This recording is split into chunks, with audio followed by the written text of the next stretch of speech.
Yeah, and that's the 16 fouls. So both these teams right now sitting on 6 fouls. Will be in 1-1 from here on out.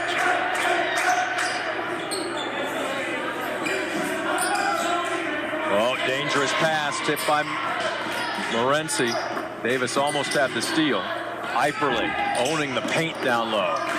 First chance no good. Second opportunity no good, but she goes to the line. And right there, they've been able to exploit Morenci Bulldogs right there, as we saw in the interior. They've just been able to have their way down there in the low post. They've gotten a ton of second shots. And this Morenci team, as we mentioned, has rebounded so well all year, but they've been outboarded pretty hard tonight. And that's it for Bailey Dominic. She has just fouled out. She's got 2 points on the evening and a ton of frustration. Yeah, and she's an incredible athlete herself. I mean, she's a physically strong kid out there. She has unbelievable quickness. She's very aggressive. But we've seen that tonight. There's a lot of aggressive kids on both sides of the ball out there. Eifferle trying to connect on this free throw. And cannot. Walker with the board, and she'll bring it back out. And all of a sudden, if you're Morenci, the frustration has to be boiling here. You get her to miss both, and then you give up at the board. Yeah, you had to work so hard on defense. You end up fouling, and then you can't even pull down the rebound. Here you are on defense again. Walker, no. Eifferle, no. Marillac, finally. And she's double teamed. They just aren't going to let up. She's fouled in the back court. I think this will be Keebler. And that right there is indicative of what we've seen all night long. You know, Marillac gets the ball in transition. She's met by 2 people. She gets bodied up. That time she's able to get the call and get to the line. But, you know, she is so tired. They've had to made her work for everything. Steely-eyed as she drains her first free throw attempt. In the bonus, she's earning herself another. Yeah, but I think it's been pretty clear the game plan is just make her beat you right there from the foul line. Don't give her anything else, and they've really carried that out to a T. She has 9 points after she drains both of her free throws here. Timeout, a full timeout. We'll break with them. Whiteford on top.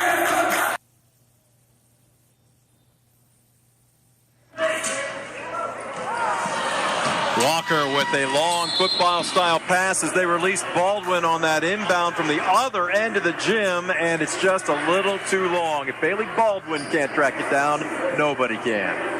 Yeah, I think the officials missed that call. I think Baldwin actually touched that ball before it went out of bounds. But they're going to award it back to Morenci underneath their own bucket. I mean, that's a break right there. But a nice hustle play by Baldwin, but no way she could track that down. Down by 13. Morenci running out of time. Davis drives, kicks it back out. Marillac thought about it. Now she'll step back. This is a long three. Almost banked it in. They'll kick it out. Schaefer has 3 on the evening. She almost banks it in. And Baldwin, the shortest player on the floor, will pull it down. And a wise move to pull it out. Blows right around her defender, and she's fouled. Brady Osborne picks up her second. However, that's team foul number 8. And number 3, all smiles. Yeah, you can be when you have a 20-point night. She'll head to the line for the front end of a 1-and-1. Baldwin's first is up, and sure. Yeah, I think we're going to see a high dose of that the rest of the night. Get the ball in Bailey Baldwin's hands and finish this thing out at the foul line. Second is on the way. Give her 22 on the evening.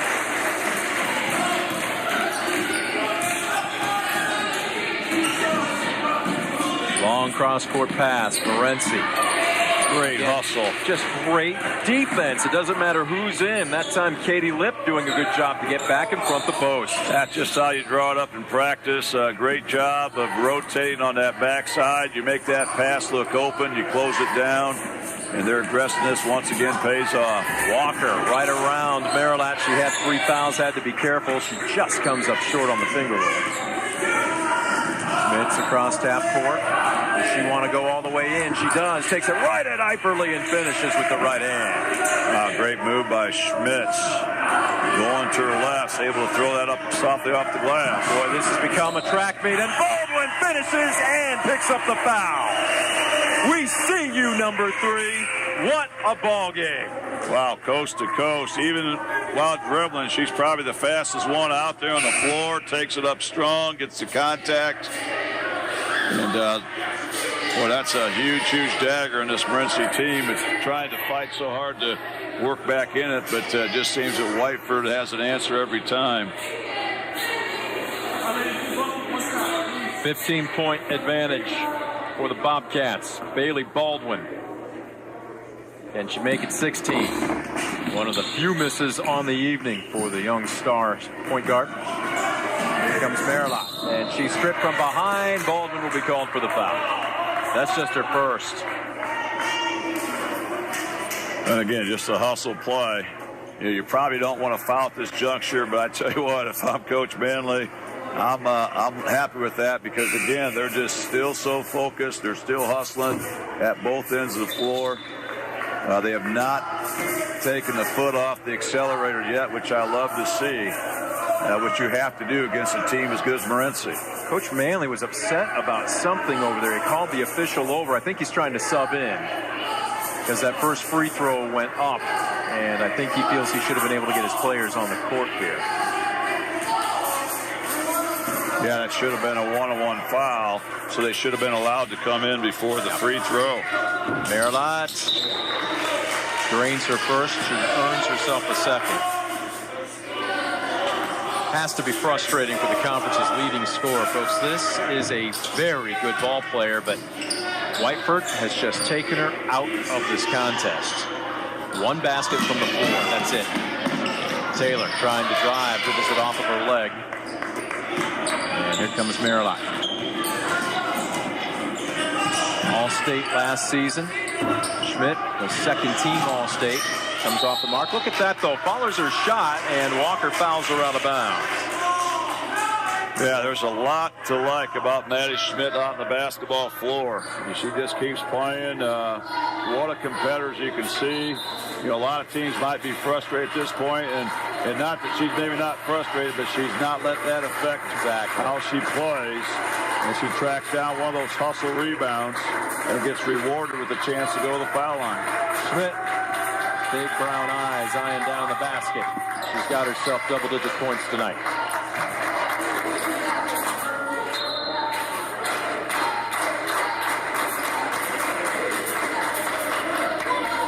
Substitution checking in.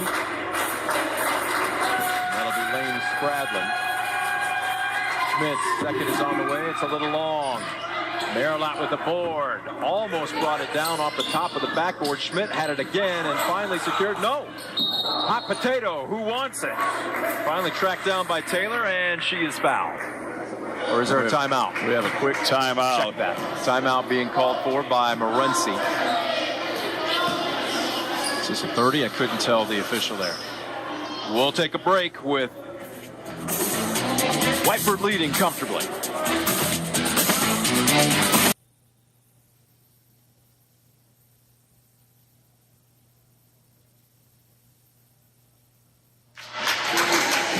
On the inbounds, they run the breakaway post pattern to Bailey Baldwin, and this time they hit her in stride. Bailey Baldwin with the layup. Oh, Lindsey Walker threads the needle on the baseball pass to perfection.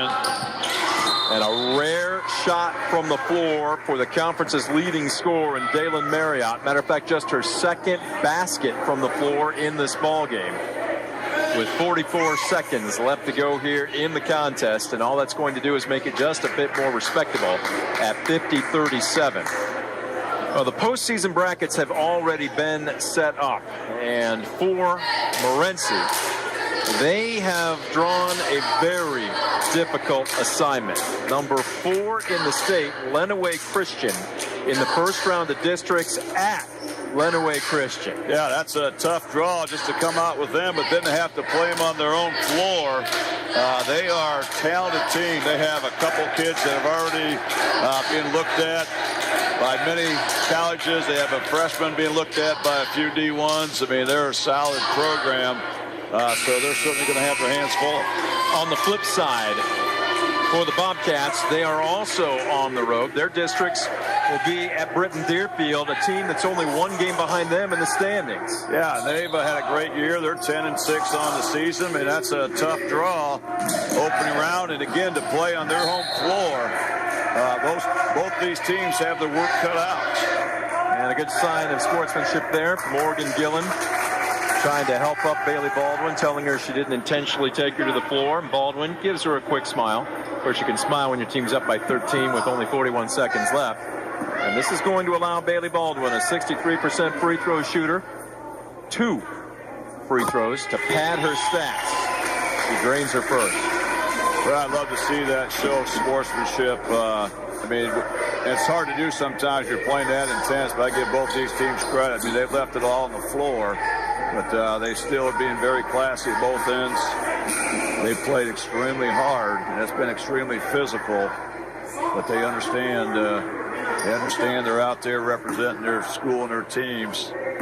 And, both these communities should be very proud. Bailey Baldwin's second free throw rattles it home. Give her 28 on the evening. Have yourself a ball game, Junior. 10 points over her average as Marilat drives, running one-hander, no good. Offensive board, the putback. It's short, but we've got a foul, and Carolyn Davis will head to the line. Yeah, nice rebound on the backside by Davis. Again, both these teams, even though you mentioned, Brent, how they have tough draws in the upcoming district tournaments, both these teams have the talent to get the job done even on the road. It's not going to be an easy road, but certainly they can play this hard with the talent they have. They've got a chance to make a run. Out of bounds off of Marilat with 30 seconds left to go. And look at this, they're still coming out in full court pressure. Coach Larry Bruce is going to have them play until the final buzzer. Link releases, we got a whistle, and Coach Manley wants a timeout just before that ball was turned over. Yeah, both these teams are playing to the end, but both these coaches are coaching to the end as well. I mean, obviously, this is a good signature win for Whiteford, but both these teams know they've got work to do before the postseason, so they want to continue to give out the effort to get better each and every night. But, a lot of talent on both sides of the floor. This whole Whiteford athletic program's had a great run of athletes right now. We're seeing with the girls basketball team. The football team had an incredible run, won the state championship this past fall. And the Whiteford boys basketball team is currently 9-0 in the Tri-County Conference, so they're sitting in first place. So again, obviously, these teams have had some success. Buzzer sounds with just 10 seconds left as both teams will break their huddles here.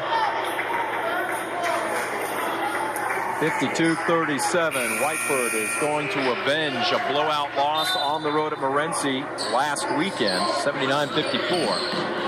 52-37 our score here. Look at this. Baldwin to inbound. Did you take too much time? Yes. A 5-second violation. Well, I just love that. Morenci down 15 points 30 seconds ago. Whiteford calls a timeout. Morenci D's it up. Is able to get a 5 count. I mean, these kids are still playing. That's a sign of a team with a lot of character, a lot of heart. That ball thrown away. Gillen thought somebody was popping on the wing, and Coach Larry Bruce's face tells you all you need to know. Yeah, that pressure's just been too much for this Morenci offense tonight. They'll release again. Baldwin will try and dribble it out, and Marilat will foul her from behind. So they'll send her to the line again. And is that Marilat's 5th? I have her for 4. Let's take a peek. Nope, that's her 5th. Yes. They have her down for 5. She's another one left it all on the floor, and but she saw a lot of heavy defense all night long. And now she's staying in the game. Baldwin will put up her first. No rim whatsoever, right down through the center. Clearly the board must be wrong. I had her as that being her 4th. She would have been out by now if that were her 5th. Second is on the way, just a bit short. And here comes Schmitz. One-on-one, nice crossover, count it, and she will go to the free throw line. Wow, nifty move by Schmitz in the open floor. Makes a nice crossover. And, being left-handed just makes her more dangerous, I think. The fact that a lot of kids don't expect that. But she's effective going either way. Looking for a 15th point of the evening. She cannot, and just a needless foul there with 20 seconds left to go. Maybe a little frustration. And that is her 5th. And she just disgustedly goes to the bench. She's not a happy young lady. Yeah, you can tell. I mean, these kids are awfully competitive. You can see why they've been successful. They take a lot of pride in how hard they play. They obviously play together very well, both these schools. But again, just a quality win by Whiteford, and certainly something they can build on. Paige Thomas off the mark on her first offering. Her second is good. She is in the books. No need to foul right now if you're Whiteford. Merlot across half court, sizing up a 3, almost banked in by Spradlin. Good hustle. Merlot will take a 3 at the top of the key. She just can't buy a basket tonight. Board by Davis. Another nice rebound by Davis. And this has been that kind of game, Brad. Even with 5 seconds left and a 15-point spread, they're not stopping. We're seeing fouls at both ends of the floor. Davis strains her first. It's just to make it a little bit more respectable. She cannot. And Whiteford should be able to dribble this one out, and it is fitting that Bailey Baldwin will have the ball in her hands as the final buzzer sounds. Justice has been served. A little bit of payback as Whiteford being blown out a weekend ago at Morenci, 79-54. A winner by 14 here this evening, 54-40. And while it might delay the inevitable, Morenci still not able to claim the Tri-County Conference Championship just yet. Scoop, in our final minute here, what a ball game. It certainly was. What a buzzsaw night. Whiteford, they came out on a mission tonight. They really mixed things up. We saw a lot of maneuvers by both coaches. It just seemed like Whiteford was pulling the right punches all night long. They were the aggressor. Final score, 54-40 as the Bobcats knock off the Bulldogs. This broadcast has been brought to you by Dave White Chevrolet. The place to go is Alexis and Monroe. Dave White Chevrolet. For Scoop Miller, I'm Brent Balvanot and our entire crew here at BCSN saying thank you very much for joining us. You've been watching a sports presentation of BCSN.